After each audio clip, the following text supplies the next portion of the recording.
10년 수진아, 전 아무 말 없이 10년 동안 우리를 어떻게 된 버리고 거야? 이 모습은 떠난 또 엄마. 뭐고? 민철 씨. 그런데 오늘 길거리에서 노숙자가 된 채 수진아, 다시 나타났습니다. 10년 동안 어떻게 된 그날 거야? 이 밤 모습은 또 뭐고? 아들의 약 민철 씨. 봉투를 꼭 쥐고 울던 그녀의 진짜 사연. 수진아, 우리가 몰랐던 엄마의 10년 동안 선택. 어떻게 된 거야? 이 모습은 또 그리고 뭐고? 모든 걸 민철 감춘 씨. 채 지켜본 사랑. 지금부터 수진아, 당신은 오해와 10년 눈물이 동안 어떻게 뒤섞인 된 거야? 이 이 가족의 모습은 또 진실을 민철 마주하게 씨. 될 겁니다. 여러분 요즘 어영 수진아, 독감이 유행이라네요. 10년 동안 어떻게 된 거야? 외출하실 이 때 모습은 또 목도리 뭐고? 잘 민철 두르시고 씨. 마스크 쓰셔서 독감 얼씬도 수진아, 못하게 해요. 10년 그리고 동안 어떻게 된 저에게 거야? 이 구독과 모습은 또 좋아요 뭐고? 눌러주시면 민철 씨. 전 큰 감동으로 오늘 하루 수진아, 행복 바이러스를 10년 여러분에게 동안 어떻게 된 거야? 이 모두 모습은 또 뭐고? 보내드립니다. 민철 씨. 감사합니다. 안녕하세요. 저는 올해 43인 중학교 국어교사 김민철입니다. 오늘도 평범한 하루였습니다. 아침 7시에 일어나 간단히 아침을 먹고 지하철을 타고 학교에 갔습니다. 오늘은 3학년 아이들과 김소월의 시를 읽었어요. 아이들의 눈빛이 예전만 못하다는 생각이 들었습니다.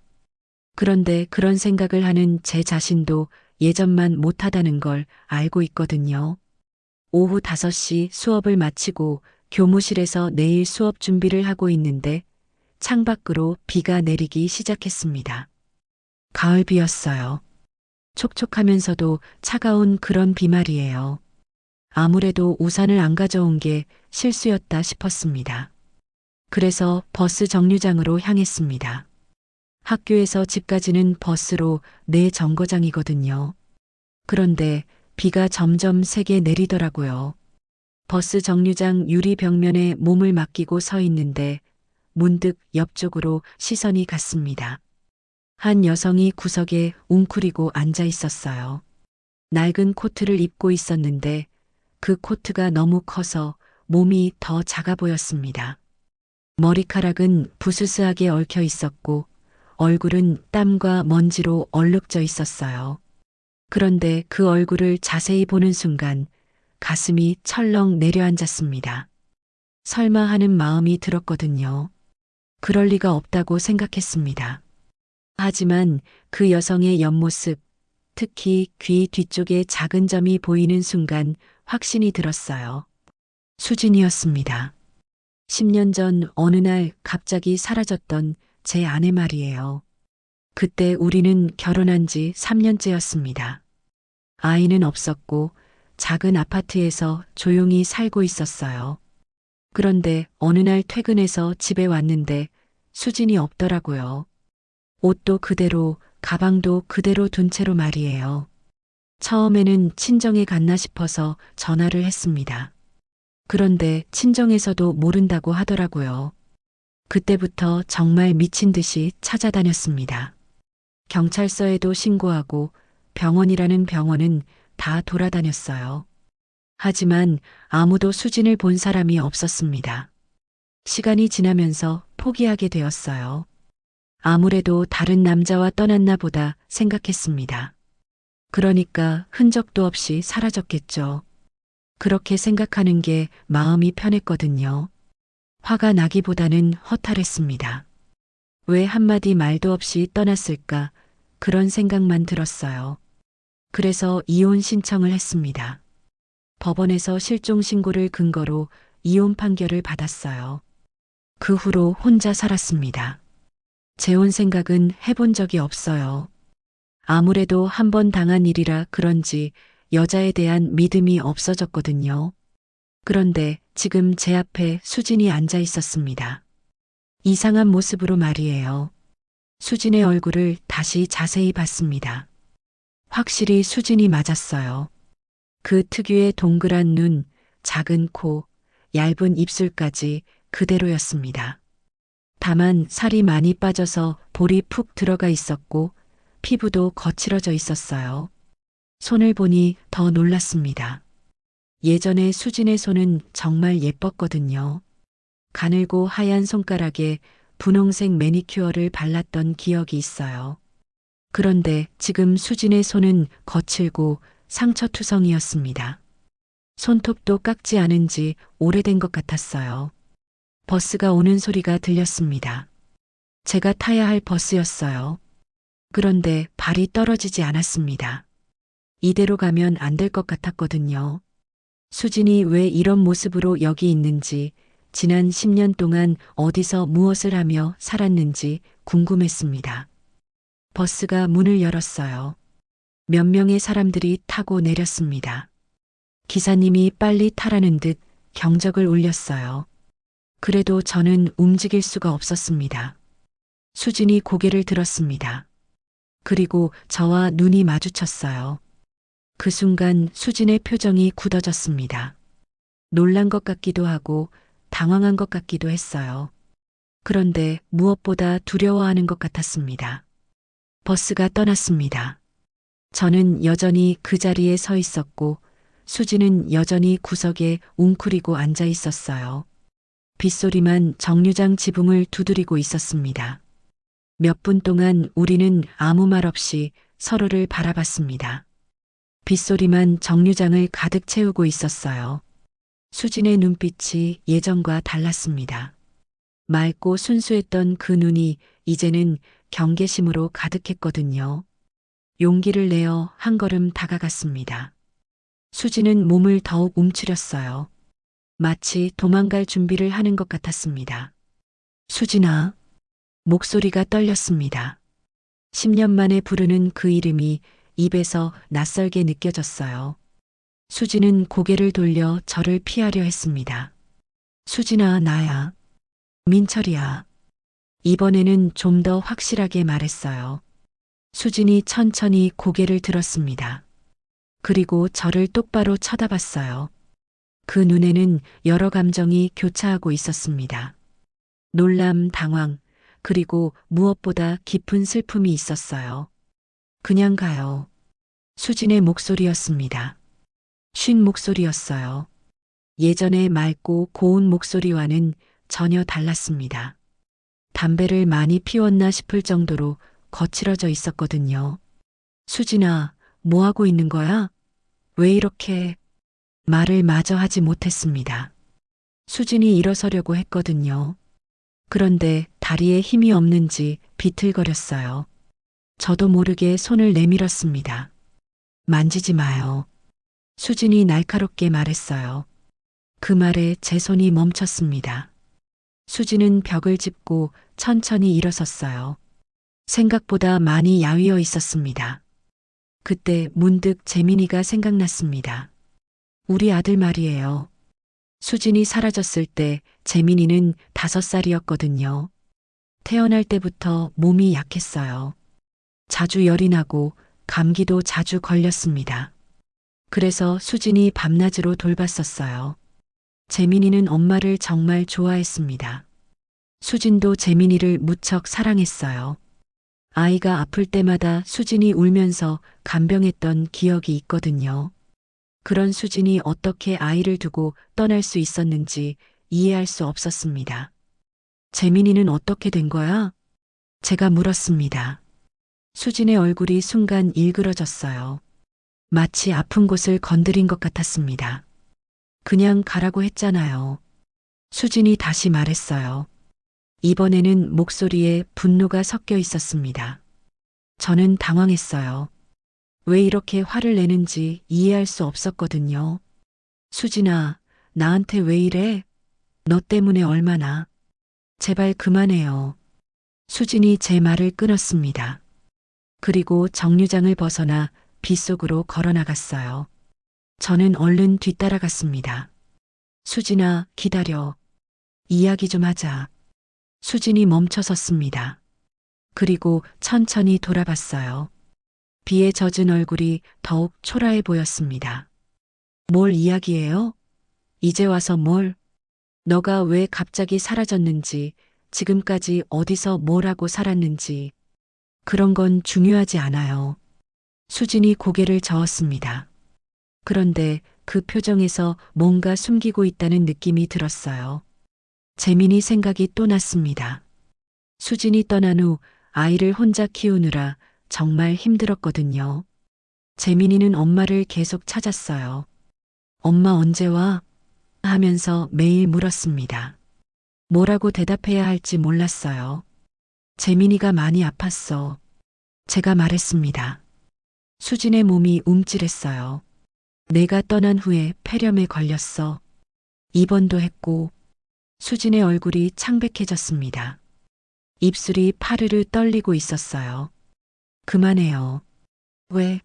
듣기 싫어? 내 아들 얘기가? 제 목소리가 높아졌습니다. 10년 동안 쌓인 분노가 터져 나오는 것 같았어요. 내가 떠나서 얼마나 힘들었는지 알아? 아이는 엄마 찾고 나는 혼자 일하면서 애 돌보고. 그만하라고요. 수진이 소리쳤습니다. 그리고 두 손으로 귀를 막았어요. 마치 더 이상 듣고 싶지 않다는 듯이 말이에요. 그 모습을 보니까 화가 더 났습니다. 책임을 회피하려는 것 같았거든요. 도망가지 마. 내가 저질러 놓고 이제 와서. 저질렀다고요? 수진이 손을 내렸습니다. 눈에서 눈물이 흘러내리고 있었어요. 그런데 그 눈빛이 너무 절망적이었습니다. 당신이 뭘 안다고 그래요? 뭘 알기나 해요? 수진의 목소리에 절규가 섞여 있었어요. 저는 순간 말문이 막혔습니다. 뭔가 제가 모르는 일이 있다는 느낌이 들었거든요. 수진아, 재민이 얘기는 하지 마세요. 제발. 수진이 비틀거리며 뒤로 물러섰습니다. 그리고 다시 걷기 시작했어요. 이번에는 빠르게 걸어갔습니다. 저는 그 자리에 서서 수진의 뒷모습을 바라봤어요. 비에 젖은 낡은 코트가 너무나 초라했습니다. 그런데 왜 저는 따라가지 못하고 있는 걸까요? 무언가 잘못되었다는 생각이 들었습니다. 단순히 아내가 다른 남자와 떠난 게 아니라는 느낌이었어요. 수진의 반응, 특히 재민이 얘기를 할 때의 그 절망적인 표정이 계속 머릿속에 맴돌았습니다. 빗속으로 사라지는 수진을 보면서 가슴이 답답해졌어요. 10년 동안 품고 있던 분노와 원망이 한순간에 의문으로 바뀌었거든요. 왜 이러고 있는 거야? 혼잣말이 입에서 나왔습니다. 이건 단순한 재회가 아니었어요. 뭔가 더 복잡한 사연이 숨어 있다는 직감이 들었습니다. 집으로 돌아가는 길이 유난히 길게 느껴졌습니다. 젖은 옷 때문인지 몸이 떨렸어요. 아니면 수진을 다시 만난 충격 때문인지도 모르겠습니다. 현관문을 열고 들어서니 따뜻한 불빛이 저를 맞이했어요. 거실에서는 텔레비전 소리가 들렸고 부엌에서는 무언가 끓는 냄새가 났습니다. 아빠 왔어요? 소연이의 목소리였어요. 우리 큰딸입니다. 올해 고등학교 3학년이거든요. 어느새 훌쩍 자라서 제 어깨까지 올 정도가 되었어요. 성격도 똑 부러지고 의젓합니다. 응, 왔다. 제가 대답했어요. 그런데 목소리가 평소와 달랐나 봅니다. 소연이가 고개를 돌려 저를 쳐다봤거든요. 아빠, 옷이 왜 젖었어요? 우산 안 가져갔어요? 비가 갑자기 와서 그래. 거짓말은 아니었습니다. 다만 전부는 아니었죠. 재민이가 방에서 나왔어요. 우리 둘째 아들입니다. 중학교 2학년이거든요. 키가 많이 컸어요. 어릴 때는 몸이 약해서 걱정했는데 이제는 제법 튼튼해졌습니다. 아빠, 저녁 먹어요. 누나가 라면 끓였어요. 재민이가 말했어요. 밝은 목소리였습니다. 이 아이들이 수진의 존재를 안다면 어떨까 생각해 봤어요. 특히 재민이는 어머니에 대한 기억이 거의 없거든요. 저녁을 먹으면서도 계속 수진 생각이 났습니다. 아이들이 무슨 말을 하는지 제대로 들리지 않았어요. 아빠, 괜찮아요? 소연이가 물었습니다. 제가 멍하니 있었나 봅니다. 응, 괜찮다. 그냥 피곤해서 요즘 너무 힘들어 보여요. 좀 쉬세요. 소연이의 배려에 마음이 짠했습니다. 이 아이가 어머니 역할까지 하고 있거든요. 집안일도 도맡아서 하고 재민이도 챙기고 있어요. 밤늦게까지 잠이 오지 않았습니다. 수진의 그 절망적인 눈빛이 계속 떠올랐어요. 왜 재민이 얘기만 나오면 그렇게 아파했을까 궁금했습니다. 다음 날은 토요일이었어요. 아이들은 늦잠을 잤고 저는 일찍 일어나서 커피를 마시고 있었습니다. 어제 일이 꿈이었으면 좋겠다는 생각이 들었거든요. 점심때쯤 소연이와 재민이가 나가겠다고 했어요. 소연이는 친구들과 영화를 보러 가고 재민이는 축구를 하러 간다고 했습니다. 조심해서 다녀와. 제가 말했어요. 평범한 주말 오후였습니다. 그런데 2시간 후 소연이에게서 전화가 왔어요. 아빠, 지금 어디세요? 소연이의 목소리가 떨리고 있었습니다. 집에 있는데 왜? 빨리 오세요. 재민이랑 같이 있어요. 위치 보낼게요. 전화가 끊어졌어요. 곧바로 문자 메시지가 왔습니다. 시내 한복판의 상가 주변이었어요. 급하게 집을 나섰습니다. 뭔가 큰일이 난 것 같았거든요. 소연이가 전화해서 그렇게 당황한 목소리를 낸 적이 없었어요. 그 장소에 도착했을 때 멀리서부터 아이들이 보였습니다. 소연이와 재민이가 상가 건물 앞에 서 있었어요. 그런데 그 앞에 누군가가 앉아 있었습니다. 가까이 가서 보니 수진이었어요. 어제보다 더 초라한 모습이었습니다. 종이컵을 앞에 놓고 앉아 있었거든요. 아이들은 충격에 빠진 것 같았어요. 소연이의 얼굴이 창백했고 재민이는 어리둥절한 표정이었습니다. 아빠, 소연이가 저를 보고 달려왔어요. 그리고 작은 목소리로 말했습니다. 저 사람, 엄마 맞죠? 제가 대답하기 전에 재민이가 다가왔어요. 아빠, 저 아줌마가 우리 엄마래요. 정말이에요? 재민이의 순진한 질문에 가슴이 아팠습니다. 이 아이는 어머니 얼굴을 제대로 기억하지 못하거든요. 수진도 우리를 발견했어요. 일어서려고 했지만 다리에 힘이 없는지 비틀거렸습니다. 소연아, 재민아. 수진이 조심스럽게 말했어요. 목소리가 떨리고 있었습니다. 소연이의 표정이 순간 일그러졌어요. 그리고 큰 소리로 외쳤습니다. 엄마 맞아요? 우리 다 버려놓고 이제 와서 왜 나타나요? 소연이의 목소리에 분노가 가득했어요. 주변 사람들이 우리를 쳐다봤습니다. 소연아, 조용히 해. 제가 말했지만 소연이는 멈추지 않았어요. 10년 동안 어디 있었어요? 재민이가 얼마나 아팠는지 알아요? 아빠가 얼마나 힘들어했는지 알기나 해요? 수진의 얼굴이 더욱 창백해졌어요. 눈물이 흘러내리고 있었습니다. 재민이가 혼란스러워했어요. 누나, 정말 우리 엄마야? 맞아. 우리를 버리고 도망간 엄마야. 소연이가 울음을 터뜨렸어요. 10년 동안 참고 있던 감정이 폭발한 것 같았습니다. 소연아, 그만해. 제가 소연이의 어깨를 잡았어요. 그런데 소연이는 제 손을 뿌리쳤습니다. 왜 말리세요? 이 사람이 뭔데요? 엄마라고 부를 자격이나 있어요? 수진이 고개를 숙였어요. 두 손으로 얼굴을 가리고 흐느꼈습니다. 미안해. 정말 미안해. 미안하다고 다 돼요? 미안하다는 말로 10년이 돌아와요? 소연이의 말이 화살처럼 날카로웠어요. 수진이 더욱 작아져 보였습니다. 재민이가 저를 올려다봤어요. 아빠, 정말 우리 엄마예요? 제가 고개를 끄덕였어요. 재민이의 눈에서 눈물이 흘렀습니다. 왜 나를 버렸어요? 내가 뭘 잘못했어요? 재민이의 순수한 질문에 수진이 더욱 울었어요. 재민아, 엄마가. 수진이 말을 잇지 못했어요. 그리고 갑자기 일어서서 도망치듯 걸어갔습니다. 아이들과 저는 그 자리에 그대로 서 있었어요. 주변 사람들의 시선이 따가웠습니다.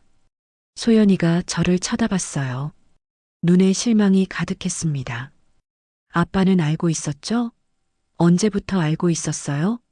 제가 대답할 수 없었어요. 어제부터라고 말할 수도 없었거든요. 집에 가서 이야기하자. 싫어요. 여기서 말해요.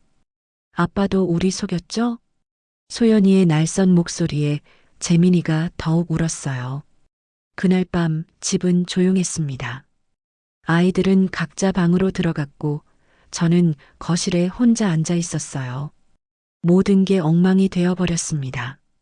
10년 동안 평온했던 우리 가정이 하루 만에 흔들렸거든요. 창밖을 보니 어둠이 깊어지고 있었어요.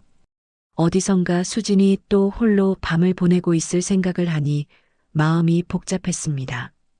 다음 날 일요일 아침 집안의 공기는 무거웠습니다. 소연이는 방에서 나오지 않았고 재민이는 밥도 제대로 먹지 않았어요. 재민아, 학교 가려면 먹어야지. 제가 말했지만 재민이는 고개만 저었습니다. 아빠, 엄마가 정말 우리를 안 좋아해서 떠난 거예요? 재민이의 질문에 가슴이 먹먹해졌어요. 뭐라고 대답해야 할지 몰랐습니다. 그런 게 아니야. 엄마도 사정이 있었을 거야. 어떤 사정이요? 그건 아빠도 잘 모르겠다. 솔직한 대답이었어요. 정말 모르겠거든요. 소연이가 방에서 나왔습니다. 얼굴이 퉁퉁 부어 있었어요. 밤새 울었나 봅니다. 아빠, 저 오늘 학교 안 가요. 왜? 몸이 아파? 마음이 아파요.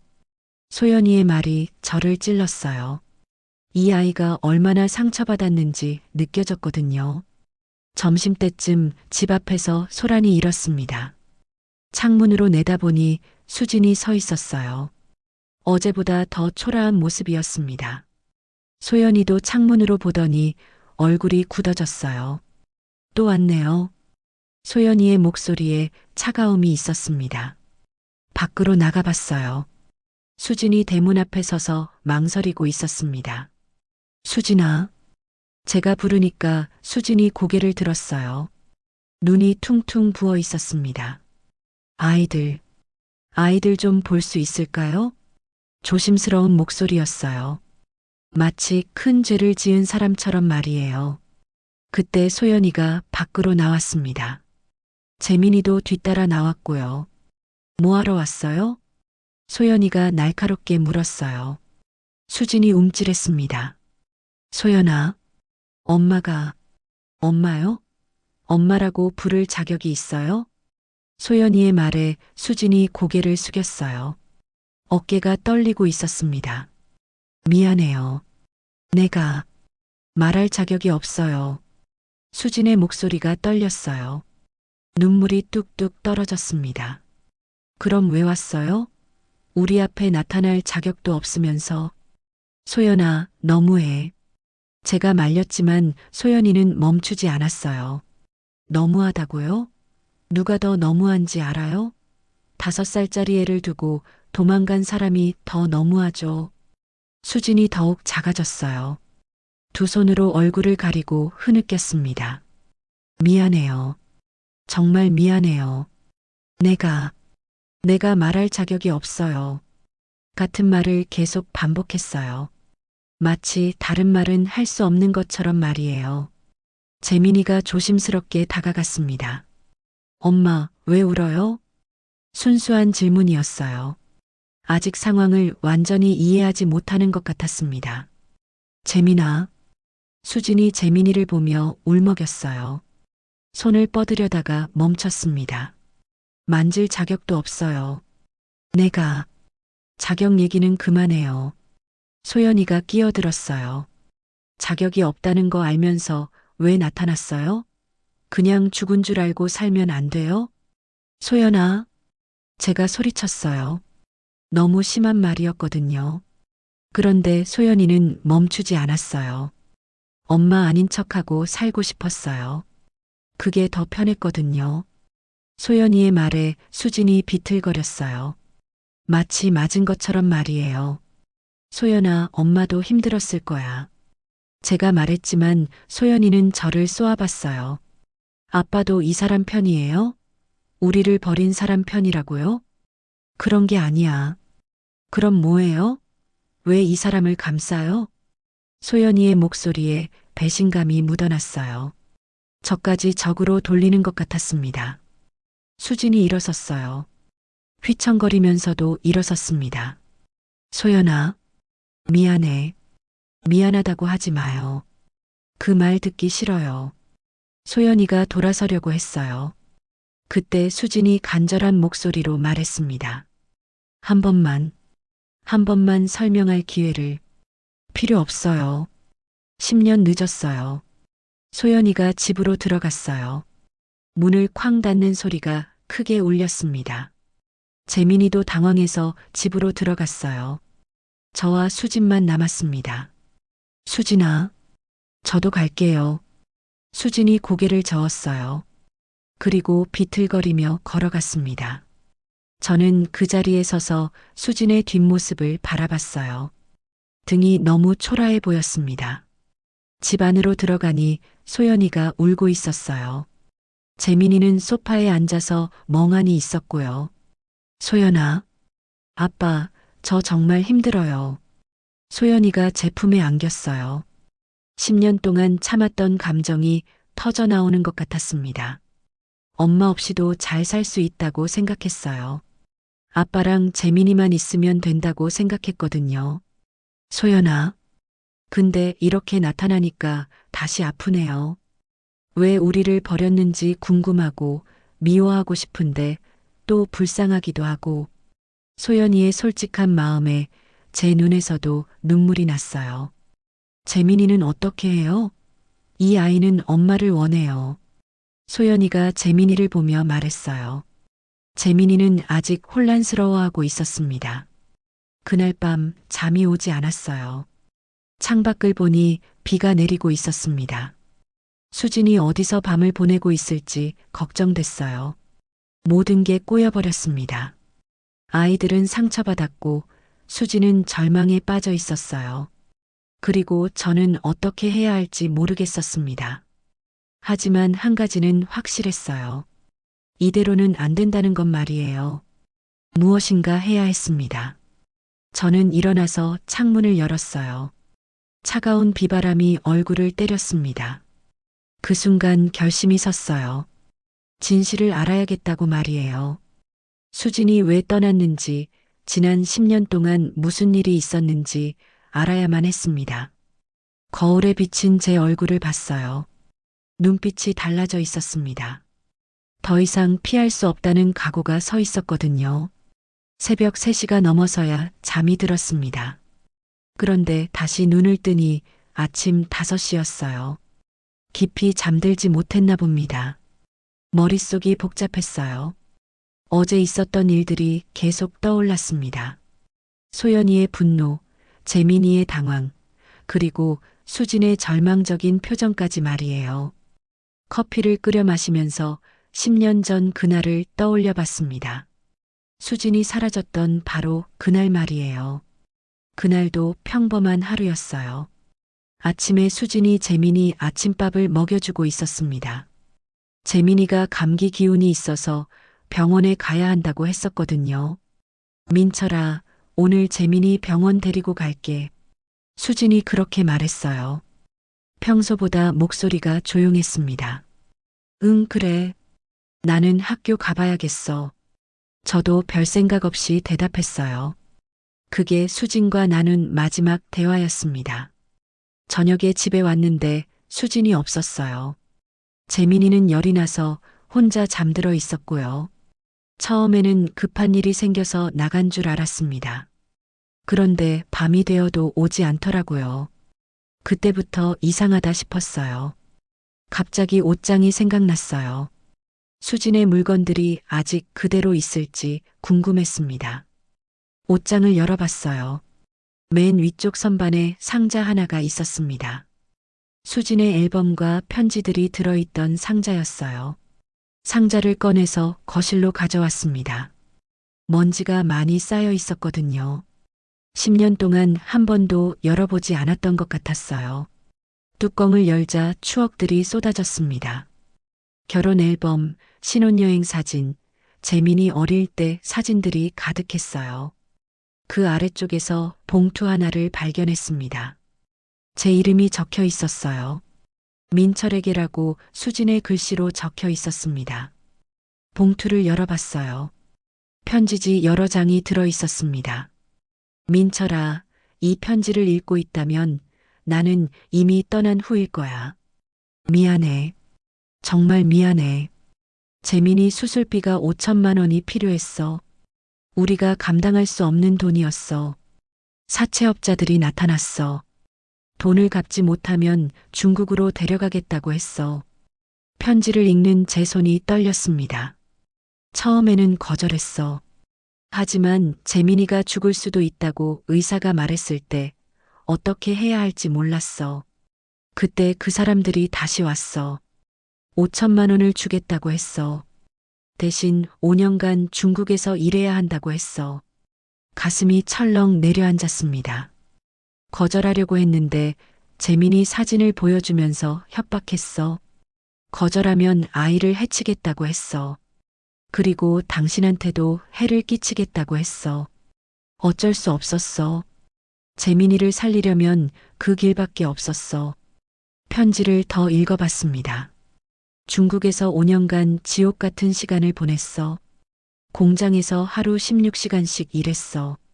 잠은 3-4시간밖에 못 잤고 밥도 제대로 못 먹었어.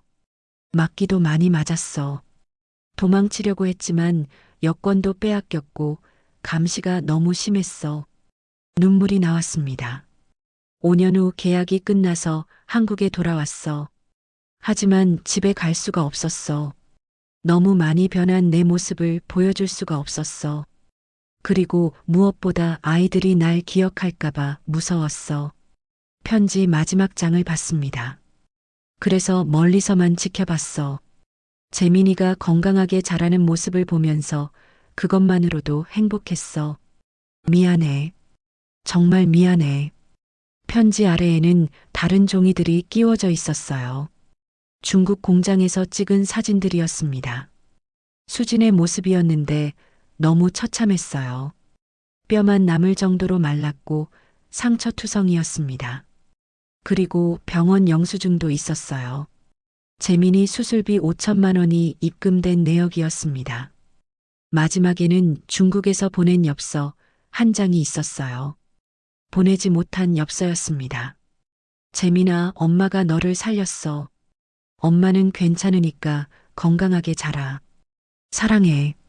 제 가슴이 찢어지는 것 같았습니다. 수진이 재민이를 살리기 위해 자신을 희생했던 거였어요.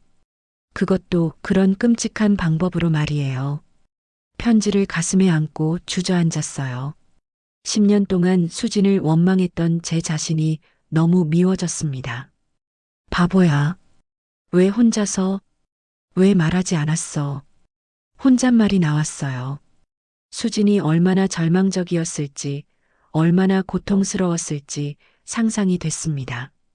그리고 지금 그 수진이 거리에서 노숙을 하고 있다는 생각에 더 이상 참을 수 없었어요. 편지를 들고 집을 나섰습니다.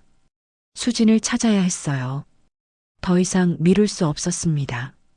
어디에 있을지 짐작이 갔어요. 처음 만났던 버스 정류장 근처일 거라고 생각했습니다. 정류장에 갔지만 수진은 없었어요. 주변을 돌아다녀 봤습니다.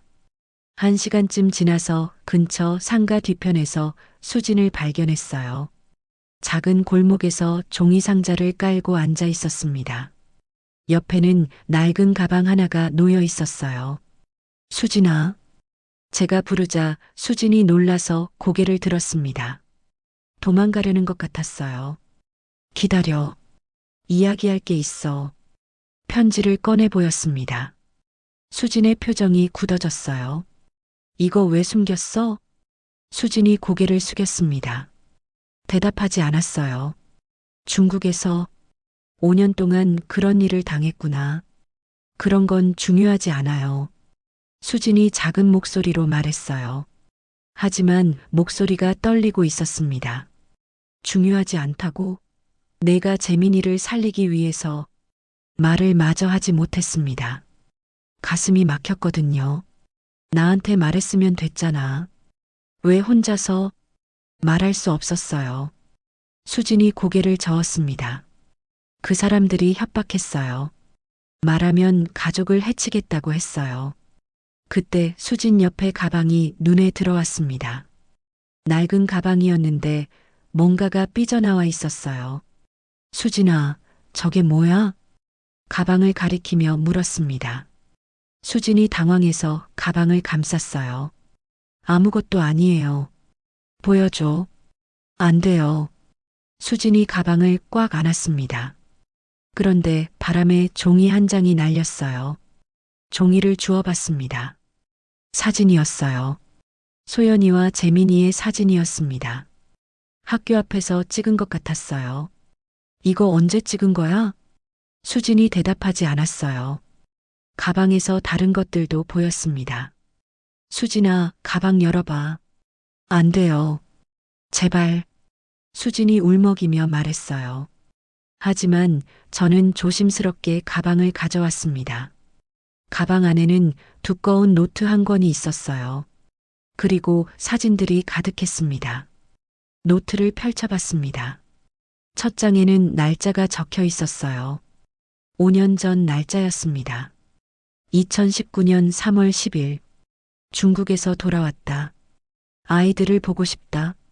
하지만 갈 수 없다. 다음 장을 넘겼어요. 3월 15일. 멀리서 재민이를 봤다. 많이 컸다. 건강해 보인다. 다행이다. 3월 20일. 소연이도 봤다. 예뻐졌다. 어른스러워졌다. 계속 넘겨보니 매일매일 기록이 있었어요. 아이들을 지켜본 기록들이었습니다. 6월 15일. 재민이 초등학교 졸업식. 멀리서 봤다. 울음이 나왔다. 9월 3일. 소연이 고등학교 입학식. 교복이 잘 어울린다. 사진들도 있었어요. 멀리서 찍은 사진들이었는데 아이들의 모습이 선명했습니다. 졸업식 사진, 운동회 사진, 일상 모습들이 가득했어요. 수진아, 너 5년 동안 계속 지켜보고 있었던 거야? 수진이 눈물을 흘렸어요. 멀리서만 봤어요. 왜 나타나지 않았어? 무서웠어요. 중국에서 너무 많이 망가졌어요. 아이들이 날 보면 놀랄 것 같았어요. 노트를 더 넘겨봤습니다. 중국에서의 기록도 있었어요. 2015년 1월 5일. 중국 공장에서 재민이가 건강하게 자라고 있을까? 보고 싶다. 2016년 8월 12일. 1년이 지났다. 손가락이 기계에 끼어서 다쳤다. 하지만 괜찮다. 재민이를 살렸으니까. 2017년 12월 24일. 크리스마스 이브. 아이들과 함께 보내고 싶다. 울었다. 매일매일 가족을 그리워하는 내용들이 가득했어요. 중국에서의 힘든 생활, 가족에 대한 그리움이 고스란히 담겨 있었습니다. 한 페이지에는 작은 글씨로 빼곡히 적혀 있었어요. 공장 일이 너무 힘들다. 하루 16시간씩 일한다. 밥도 제대로 못 먹는다. 몸무게가 10kg 빠졌다. 하지만 참는다. 재민이를 위해서. 다른 페이지에는 이런 내용도 있었어요. 관리인이 또 때렸다. 이유도 없이 때렸다. 화가 나지만 참는다. 여권을 빼앗겼기 때문에 도망갈 수도 없다. 언젠가는 돌아갈 수 있을 거라고 믿는다. 제 눈에서 눈물이 났어요. 수진이 얼마나 고통스러웠을지 상상이 됐습니다. 그리고 한국에 돌아온 후의 기록들을 봤어요. 2019년 3월. 드디어 한국에 돌아왔다. 하지만 집에 갈 수 없다. 내 모습이 너무 변했다. 아이들이 놀랄 것 같다. 시장에서 일을 구했다. 첨가물 가게에서 물건을 나른다. 힘들지만 아이들과 같은 하늘 아래 있다는 것만으로도 행복하다.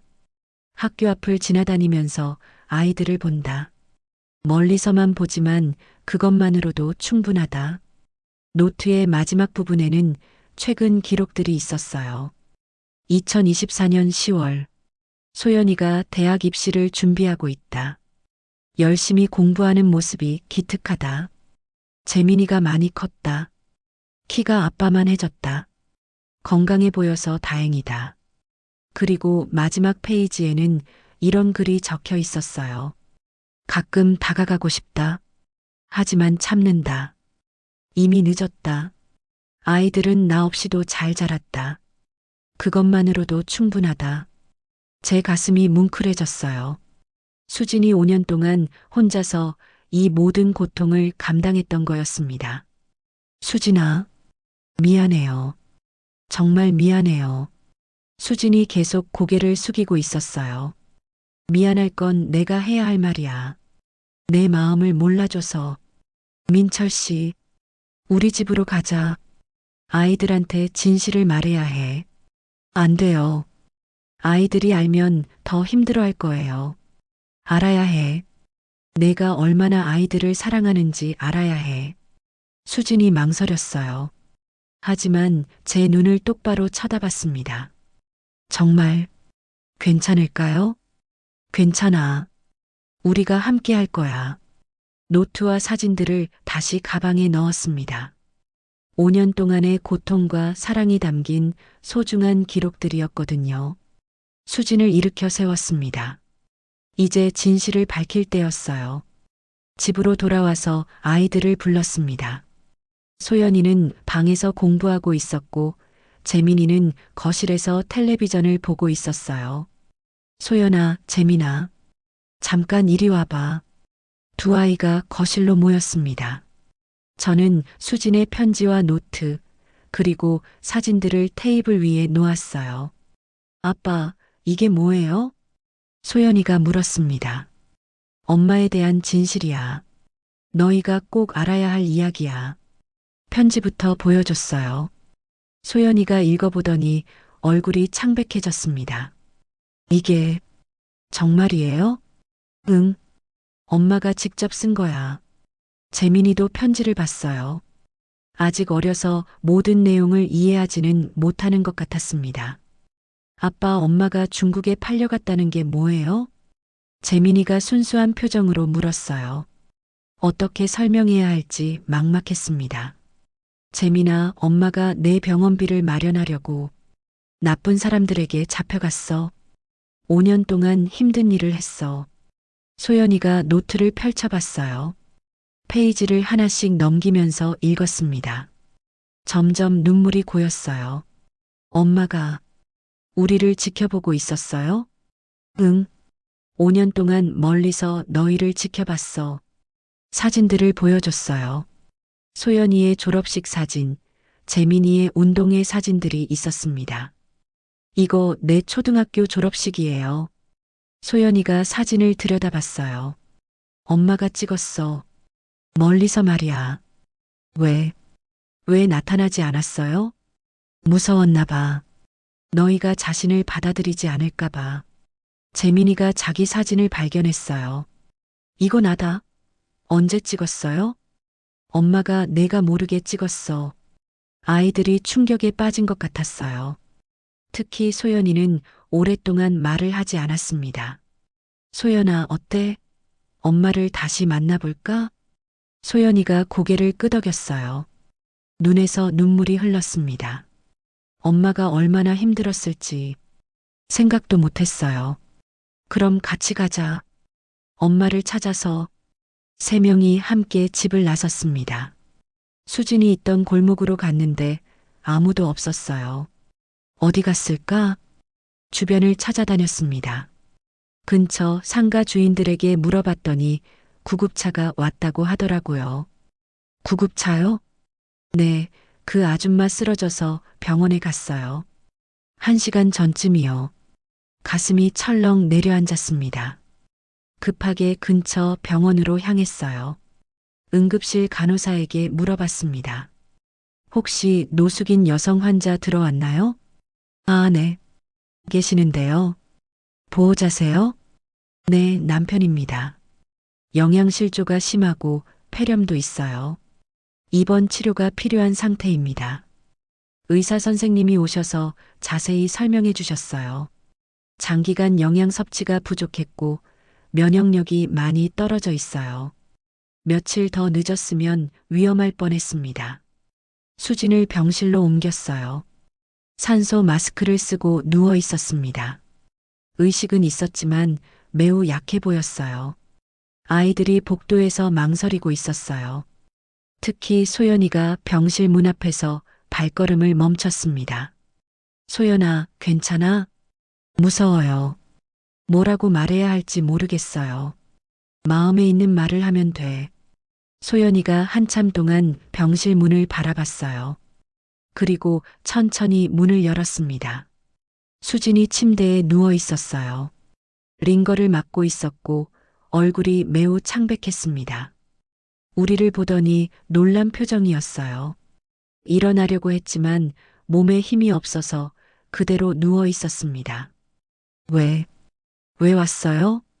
수진이 작은 목소리로 물었어요. 재민이가 먼저 침대 옆으로 갔습니다. 엄마, 많이 아파요? 괜찮아. 재민아. 소연이는 문 옆에 서서 망설이고 있었어요. 한참 후에야 천천히 다가왔습니다. 침대 옆 의자에 앉았어요. 그리고 수진을 바라봤습니다. 엄마. 응? 소연이의 목소리가 떨렸어요. 편지 읽었어요. 노트도 봤어요. 수진이 고개를 숙였어요. 엄마가 왜 떠났는지 이제 알겠어요.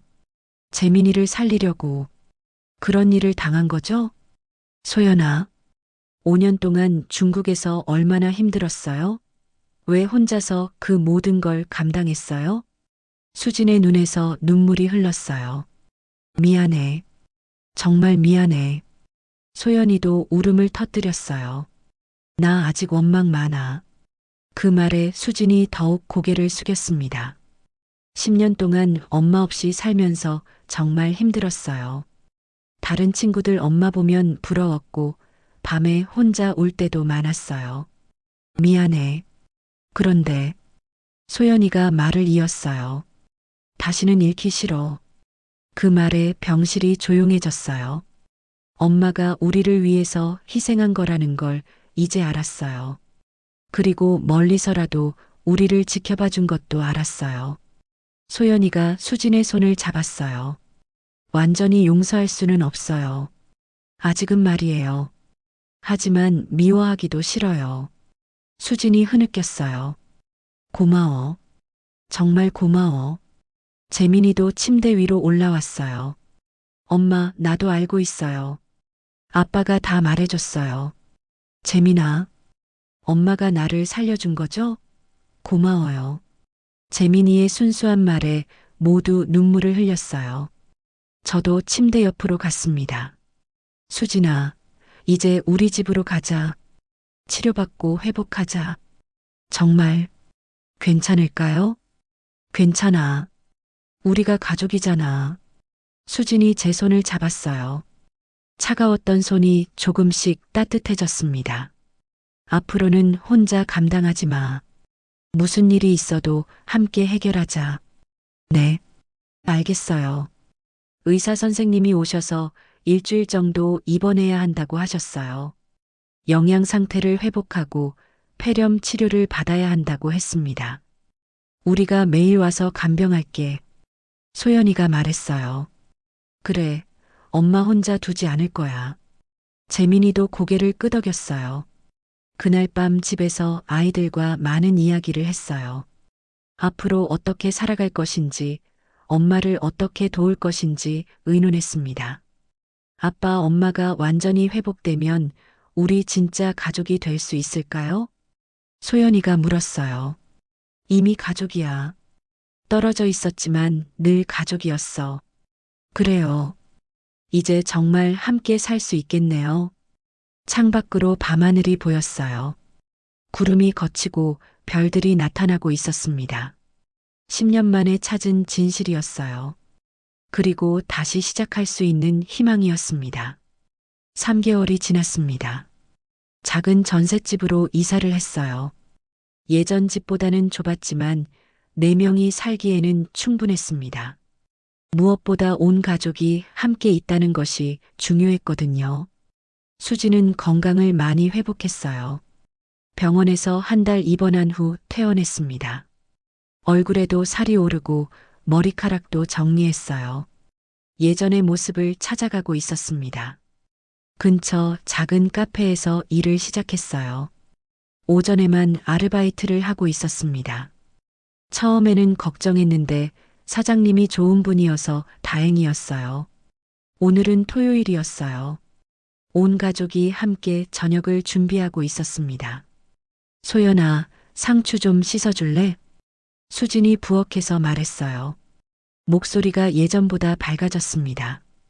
네, 엄마. 소연이가 대답했어요. 처음에는 엄마라는 호칭이 어색했는데 이제는 자연스러워졌습니다. 완전히 예전으로 돌아간 건 아니었지만 조금씩 가까워지고 있었어요. 재민이는 식탁에 그릇을 놓고 있었어요. 아빠, 젓가락 몇 개 놓아요? 4개. 저도 김치찌개를 끓이고 있었어요. 수진이 레시피를 알려주었거든요.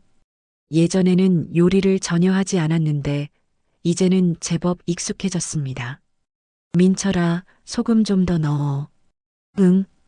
자연스러운 대화였어요. 마치 10년의 공백이 없었던 것처럼 말이에요. 수진이 계란말이를 만들고 있었습니다. 손놀림이 조금 서툴렀어요. 오랫동안 요리를 하지 않았나 봅니다.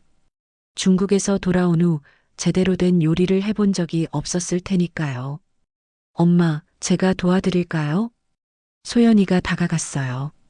처음 며칠은 어색했는데 이제는 엄마를 자연스럽게 도와주고 있었습니다. 괜찮아. 엄마가 할게. 같이 해요. 소연이와 수진이 나란히 서서 요리를 했습니다. 보기 좋은 모습이었어요. 어머니와 딸이 함께 요리하는 평범한 일상이었지만 우리에게는 특별한 의미가 있었습니다. 저녁 준비가 끝났습니다. 식탁에 둘러앉았어요. 김치찌개, 계란말이, 상추쌈, 그리고 김치가 올려져 있었습니다. 화려하지는 않았지만 정성이 가득한 식탁이었어요. 와, 맛있겠다. 재민이가 먼저 말했어요. 이 아이는 정말 순수했습니다. 엄마가 돌아온 것을 가장 기뻐했어요. 엄마 요리는 맛이 없을 수도 있어. 수진이 걱정스럽게 말했어요. 10년 만에 만드는 요리였거든요. 중국에서 돌아온 후로는 제대로 된 음식을 만들어 본 적이 거의 없었을 거예요. 그래도 같이 먹으면 맛있어요. 소연이가 웃으며 말했어요. 수진의 표정이 밝아졌습니다. 그 말 한마디에 수진의 얼굴에 안도감이 스쳤어요. 그럼 먹자. 제가 말했어요.